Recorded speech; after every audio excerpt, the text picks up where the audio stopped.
Audio Jungle.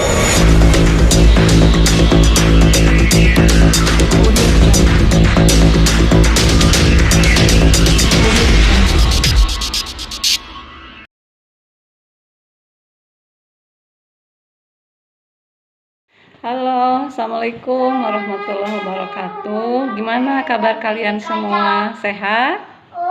Untuk 12 MIPA 7, selamat datang, selamat bergabung dengan Ibu di semester ini.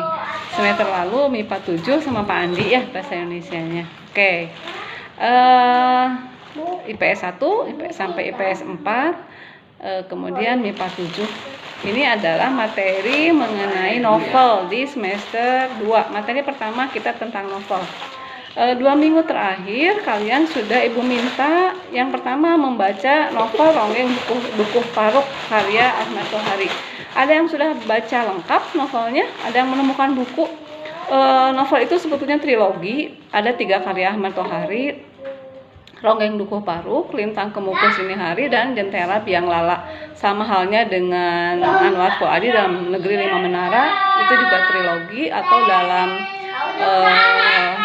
Laskar Pelanginya Andrea Hirata, 4 novel tetralogi Laskar Pelangi. Nah, Ronggeng Dukuh Paruk juga merupakan trilogi atau 3 novel yang ditulis oleh Ahmad Tohari dengan mengambil inti cerita yang sama tentang seorang penali ronggeng di sebuah dukuh yang namanya Dukuh Paruk. Minggu lalu Ibu sudah memberi gambaran bagaimana pandangan pengarang terhadap kehidupan. Dalam hal ini pandangan Ahmad Tohari terhadap kehidupan yang muncul dalam novel Ronggeng Dukuh Paruk. Gimana? Bisa dipahami? Ibu beri gambaran latar belakang Ahmad Tohari yang sampai saat ini masih tinggal di kampung halamannya. Beliau enggan pindah ke kota. Beliau menjiwai ruh sebuah desa. Jadi beliau tidak mau pindah. Beliau juga dibesarkan dalam lingkungan pesantren, sehingga di situ ada ungkapan-ungkapan yang menyiratkan makna religiusitas ya, keagamaan. Hari ini agenda kita adalah ini. Coba kita lihat unsur-unsur pembangun novel. Ini bukan materi baru, sering diulang sama dengan cerpen. Unsur-unsur yang membangun sebuah karya sastra tepatnya. Unsur pembangun sebuah prosa, cerpen maupun novel sama ya. Ada 2 hal. Ada unsur intrinsik dan unsur ekstrinsik. Tahu ya perbedaannya? In itu di dalam, X itu di luar. Ada unsur yang membangun dari dalam karya sastranya, sehingga untuk memahaminya kita harus baca dengan cermat karya tersebut. Agar tahu struktur yang membangun Ronggeng Dukuh Paruk, maka kita harus baca dengan cermat Ronggeng Dukuh Paruk, kehidupan serintil, rasus, bagaimana suasana kegersangan di Dukuh Paruk, kita harus baca dengan utuh. Sedangkan ekstrinsik itu tidak ada di novelnya, tetapi lewat pengetahuan kita saja. Ada nilai-nilainya, ada kehidupan pengarang, kemudian ada latar belakang situasi sosial saat karya itu diciptakan. Ya, kita melangkah ke yang kedua. Malu tahan paman gaya. Nah, itu Ibu sering singkat begitu ya. Yang kelas 12 IPS 1 mungkin pernah mendengar istilah ini. Tema, alur, latar, penokohan, gaya bahasa, sudut pandang, dan amanat. Atau Luna Maya tahan pandang. Lu-nya Luna Maya. Alur, amanat, gaya bahasa, latar, penokohan, sudut pandang. Ya, ini adalah 7 unsur intrinsik karya sastra. Yuk kita lihat satu-satu. Ayo, semangat ya, semangat semuanya ya. Semangat mengikuti kegiatan belajar. Tema. Nah, yang pertama, tema adalah permasalahan utama yang menjiwai seluruh cerita. Tema itu dapat kita temukan dengan melihat konflik atau masalah yang ada dalam karya tersebut. Biasanya dirumuskan dalam kata-kata yang singkat dan padat. Tema itu apa sih yang diceritakan? Apa konflik yang muncul dalam novel itu? Menceritakan masalah apa sih Ronggeng Dukuh Paruk? Apa menceritakan kisah cinta remaja seperti Dilan? Apakah menceritakan tentang kehidupan yang akan datang seperti dalam Hujan Tehnya Terelie? Bagaimana masalah utama yang dibahas dalam Ronggeng Dukuh Paruk? Itu yang disebut dengan tema. Kira-kira apa coba Ronggeng Dukuh Paruk temanya? Sosial ya, betul. Tentang kehidupan sosial. Amanat itu pesan. Yang kedua nih,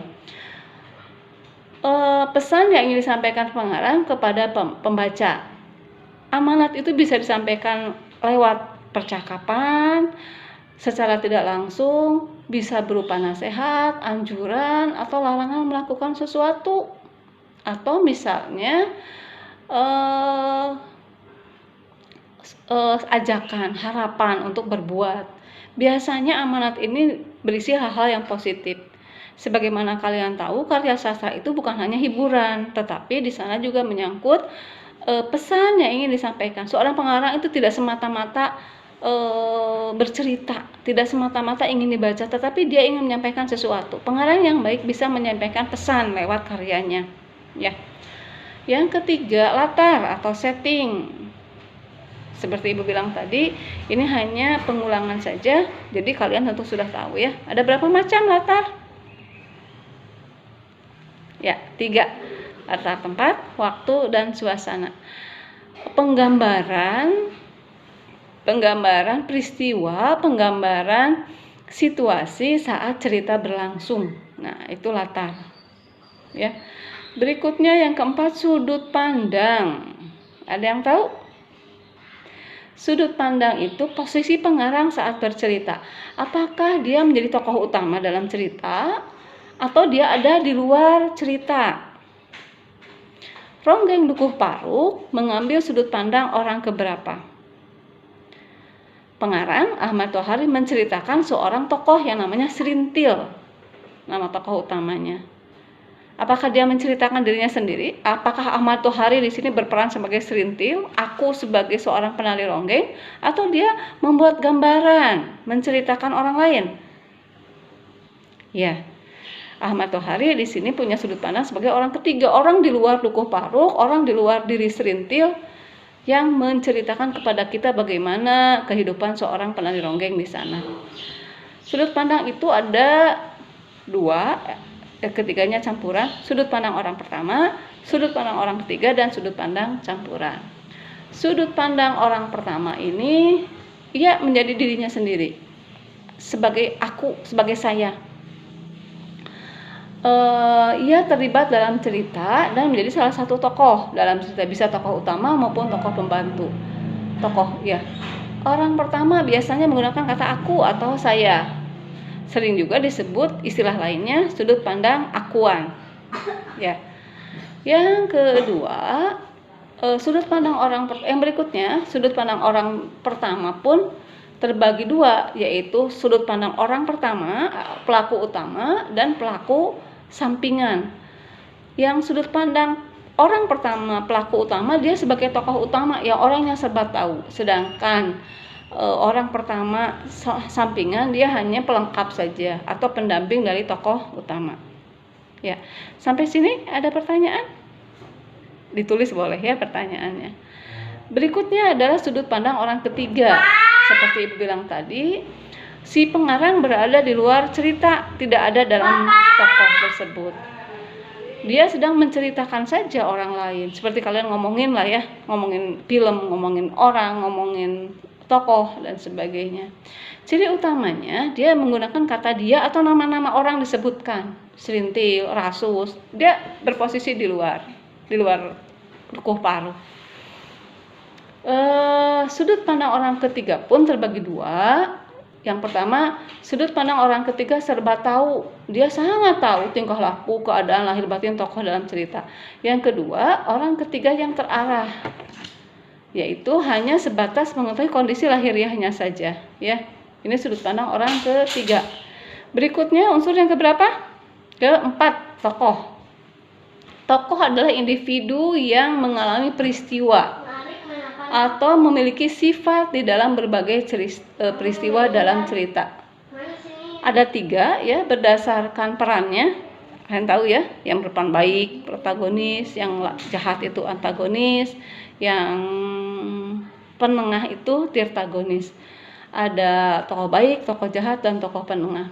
Kemudian berikutnya penokohan. Kalau tadi tokohnya, kalau penokohan itu cara pengarang menggambarkan sifat atau watak tokoh. Ada macam-macam caranya ya, bagaimana pengarang menggambarkan tokohnya. Ada analitik, ada dramatik. Ada yang langsung oleh pengarang, Serintil adalah seorang yang ramah dan seterusnya. Penokohan secara langsung ini didetailkan saja oleh pengarang, ditulis oleh pengarang sifatnya bagaimana. Sedangkan yang dramatik lewat berbagai cara. Coba kalian perhatikan. Penokohan tidak langsung ada lewat jalan pikiran tokoh, dialog, percakapan antar tokoh dengan orang lain, kemudian tingkah laku tokoh, lingkungan sekitar tokoh, dan reaksi tanggapan tokoh terhadap orang lain, kemudian keadaan fisik atau penampilan tokoh. Ini adalah cara dramatik ya, bagaimana penggambaran sifat atau karakter tokoh ini secara tidak langsung digambarkan lewat 7 cara ini ya.